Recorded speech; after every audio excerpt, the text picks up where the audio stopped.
Sathya Sai Speaks, Volume 4, Chapter 29, Japa and Bhaja. The ministers P.K. Sawan and Lakshmi Narasya, one from Andhra and the other from Maharashtra, spoke informatively and enthusiastically to you on health administration and on the part that spiritual discipline plays in the upkeep of mental and physical health.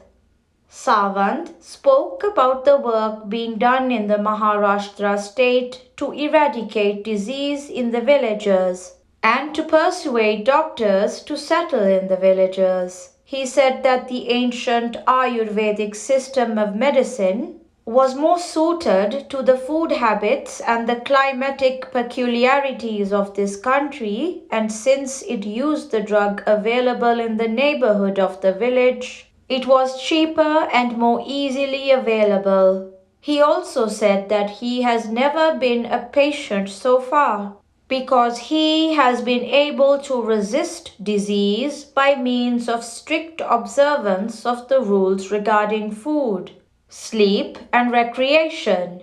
His faith in Baba, he said, has proved a great reserve of strength to overcome illness. Lakshmi Narasya is himself a doctor. He spoke in praise of the quiet atmosphere of the hermitages of India, and he wanted that the simple living of the ancient seers be revived. He said that deep down in the heart of every Indian there is a stratum of faith in the Sanatana Dharma which has to be tapped for all kinds of reconstruction. Being the anniversary function of the hospital, I have to say something about physical ailments, their treatment and cure. Health is sought by man not for its own sake. He tries to cure his illness, for illness means grief. He tries to secure health, for health means joy. He is after Ananda, joy. At all times, through all acts, he seeks only Ananda. A fish thrown on the bank of the lake wriggles and struggles to enter the water again. Man's struggle to get back into Ananda is also of the same nature. He was in Ananda and he has been thrown into misery. His native element is Ananda. He was calm and experienced concord, Shanti and Prema when he was in the realm of Ananda. Now this Ananda has to be won back, each for himself. No other can get it for him. The minister described how the plan is providing food, clothing, and shelter for all. But even those who have these three in ample measure are not free from misery. They have not been restored to Ananda. Ananda is an inner treasure won by detachment and discipline. We must have a plan for Ananda, a plan for Shanti and Santosha, peace and contentment. Consider first things first. A person may be sitting on a soft cushioned sofa in an air-conditioned room, but his heart may be burning with unspeakable anxiety and fear. The body is as the cart and the mind as the horse. Now, planning places the cart before the horse. It gives first place to body and its needs. Consider first things first. Then only can the true culture of India be restored in all its ancient vitality. The sages of this land had known of the mine of Ananda that lies in every human heart, and they had discovered methods of developing that mine and working that gold.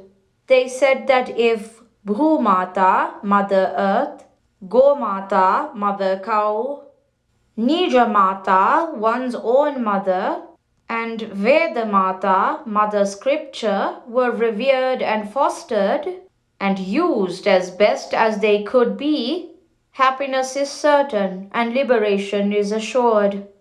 It is because the people of India followed this path that India has remained India and not become either Europe or China. Inner harmony is what really matters. Even the scarcity of food about which the minister spoke is due to the decline in Shraddha, faith, which was the hallmark of the riots. When the strength that comes from the enthusiastic pursuit of one's profession wanes, when the courage of self sacrifice is absent, all activity suffers. Have faith in the Lord or the Atma Tattva. It will vitalize you. A fakir went to Akbar and he was told that Akbar was in his prayers and so could not give audience for some time. He was asked to wait in the anteroom, but he refused to wait. He said, "What can this beggar get from that beggar? All are beggars at the gate of God." The hero is he who does not beg or cringe or flatter or fawn. He knows that the Lord knows best. If it is His will, He will grant food and raiment. If not, well, let His will prevail. That is the path of Sharanagati or Prapapti, absolute surrender. There should be no begging or bargaining. Surrender, submit to His will. Some people bargain with God and promise to give Him this or that costly article or their own hair if a certain illness is cured or a certain calamity is averted. Lord Venkateshwara or any other form of the Lord does not need the hair of your head, but He wants you to respect the plighted word, to whomsoever given. So, in order to be true to your word and not incur the sin of falsehood and deceit, you have to offer it to Him, whatever the lapse of time. Shaving off the hair of the head is a sign that you have lost the delusion that it is physical beauty that counts. You make yourselves willfully ugly so that you can demonstrate that it is inner harmony, inner charm that really matters. Sannyasins, ascetics too, have to shave likewise in order to escape from a similar delusion and equip themselves with the proper attitude. Even the best of doctors will not be able to save a man when death calls.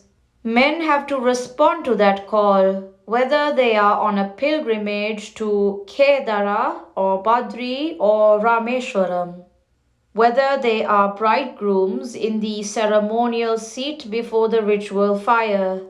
Death brooks no delay. Death accepts no excuse.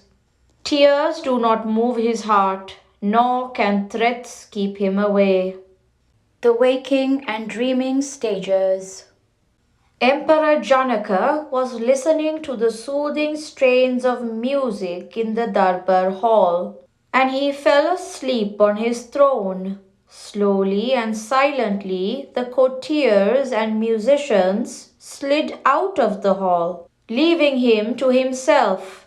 He had a dream. His kingdom was invaded, overrun, pillaged. He was captured and imprisoned, but he escaped. He was wandering alone in the empty territory, overcome with hunger and thirst. The jungle was dark. He groaned aloud. The queen heard the groan and woke him. He saw himself as emperor on his throne, surrounded by servants. Then a doubt started haunting Janaka. Which is true, this or that? While dreaming, the dream was as true as the experience of the palace when awake. This is true while awake. That was true while dreaming. Each has only relative value while at that stage.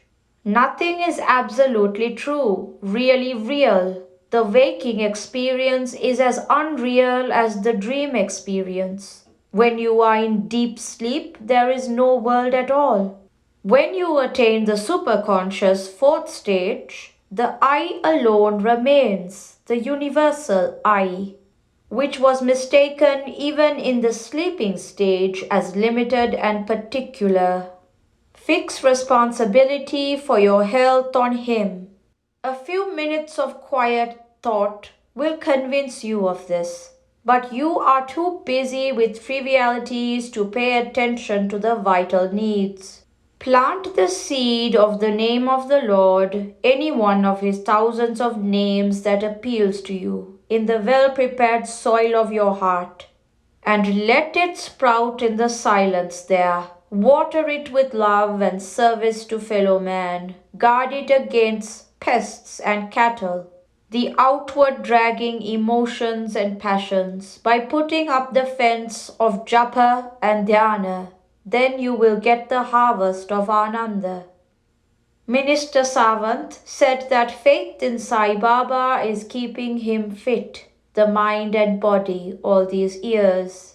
He was the chairman of Shirdi Samastan for many years. His devotion and attachment to that body are known only to him and me.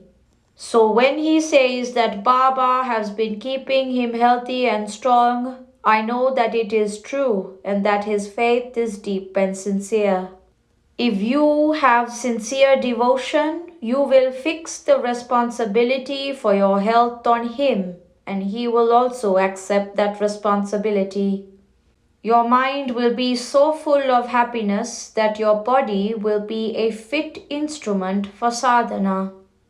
Sri Sathya Sai Hospital Day, Prashanti Nilayam, October 8, 1964.